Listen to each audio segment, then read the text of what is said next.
আসসালামু আলাইকুম রহমতুল্লাহ বরকাত। বন্ধুরা আমার,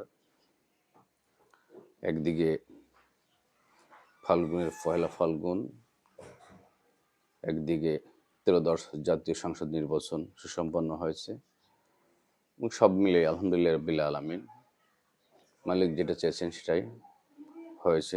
তাওয়াক্কুল রাখতে হবে এবং কিছুটা বিভিন্ন দিকে কিছুটা সমস্যারও সৃষ্টি হয়েছে। সেটা আমরা ওই দিকে ওইভাবে নেব না, হাতের ৫ আঙ্গুল এক নয়।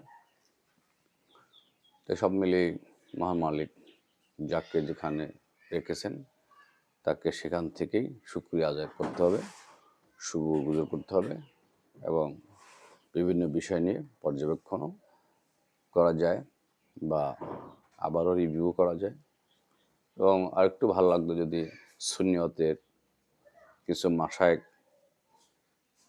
গাউসুল আজম আহমদুল্লাহ শাহ মাইজ ভান্ডারী উত্তরসূরি, গাউসুল আজম ডক্টর সৈয়দ সাইফুদ্দিন মাইজ ভান্ডারী সহ পীর আল্লামা গিয়াসউদ্দিন আত-তাহিরি, হুজুর হাসান আজহারী সাহেব যদি এই নির্বাচনে জয়লাভ করতেন, তাহলে আমাদের সুন্নি জনতা, সুফি তত্ত্বের মানুষ, ভাবুক মানুষ, পীর তরিকতের মানুষের ভালো লাগতো। কিন্তু তাদের পাশাপাশি সাধারণ জনতা, সাধারণ যারা নেতৃত্ব দিয়েছেন, অনেকেই নূতনভাবে নির্বাচিত হয়েছেন। তারাও কিন্তু সুশিক্ষিত এবং বাংলাদেশের আলোকিত এবং তাদের প্রত্যেকটি জায়গায় গ্রহণযোগ্যতা রয়েছে দেশে বিদেশে।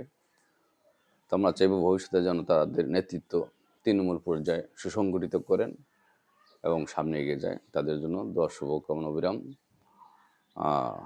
শুভ ফাল্গুনের এই প্রথম প্রহারে সকলকে জানাই ভালোবাসা, সম্মাবাদ, অবিরাম। সকলে ভালো থাকুন, সুস্থ থাকুন। ধন্যবাদ।